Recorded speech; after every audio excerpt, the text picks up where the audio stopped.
Hey guys, Jeff here. Just want to give you the first posting on my Ryca conversion. One of the first things I'm going to address here is the rear wheel and the trailing arm modification. First off, the Suzuki Savage comes with a 15-inch wheel, and the whole tire diameter comes out to about 24 inches. Now what happens is, when you do the modification, if you are going with a larger tire like I am, I'm going over here, got Ryca 418 tires, that takes the diameter up to about 26 inches, 26 and a quarter. Give yourself, in the listings they say 26.97 or so, but I know that will not fit within the trailing arm.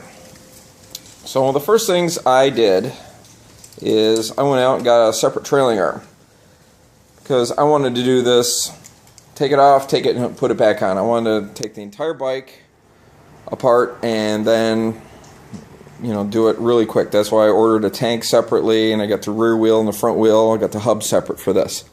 So what I did, I went out and, thankful to one of the guys at SuzukiSavage.com, he was able to get me a trailing arm. Now, the way I figured that you want to measure some of this is, if you're looking at the original arm, figure how far that is going to be. Where can I mark that from?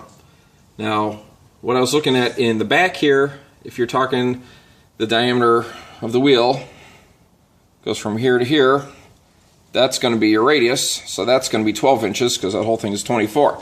So I figured from the center point here, to center your axle, to the mount over here, you have to give yourself that 12 inches. Okay, so the 12 inches, figure where the tire is going to hit on there. That's fine. But since the height now over here is at 26 and a quarter, we need to compensate the size of this. So I'm going to roughly put a mark here, so I need to figure out how far forward and how far back do I need to put this. So if we're looking from the center line forward 12 inches, when you're going from the 24 up to 26, that means you're probably adding about an inch or a little bit more to your wheel radius. So I need to figure out how far forward do I need to notch the plate out, which is right here on the arm. How much of this do I need to take out? Well, Ryca, they can do it for you, but then again, you can also do it yourself if you got some welding skills and the ability to do it. What I did was I measured on the arm how far back on this one where my mounting points were. Where did it line up? I can see where it squares up. If you look really close here, if this thing ever focuses, goes to the second one there. Okay, that's good. That gives me an idea. You can go over and look at this arm, and actually marked it on here. It's very subtle, but there's a little mark right here. I can measure from there. So I know that's pretty much going to be my center point based off the other arm. Sorry about bouncing around here. So what I'm going to do is I'm going to draw a line from the center over here back to that point, over in the other arm, back to here, make sure everything's square, plumb to this. Measure where the marks are over on this side, so I can get those lined up the same way. Put a line across here and measure on the wheel, because the wheel is actually offset from this arm. This arm is not symmetrical. Neither are the rear shocks. If you look at the rear shocks on the bike, they have to move this one over here over because they got to clear the belt drive. Some people, it drives people a little crazy. Or people just realize that's how the bike's set up. Still works the same. So what I need to do is I need to measure and put a line in from here to here and figure out where that center point is.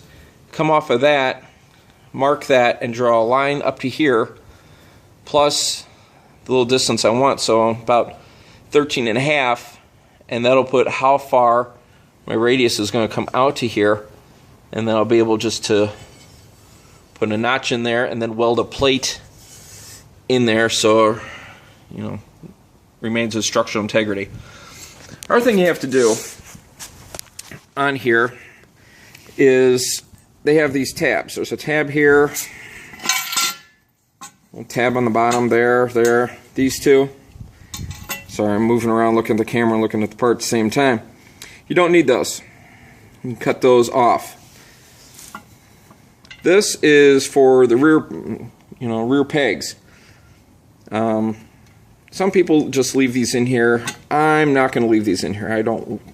I just want to smooth out the arm. What I'm going to do is cut these off, bore those out, and weld those holes shut. Now the other side, this other one over here, they use this for hooking up the brake line cable, you know, switch for your brake light when you connect it to your rear sets. Well, I'm going to clean it up a little bit and not use that whole cable length, so I'm going to take both of these off. So I just want to clean up these arms. So first thing I'm going to do is I'm going to get these on the Sawzall or one of my saws and just cut all those little tabs off I don't need.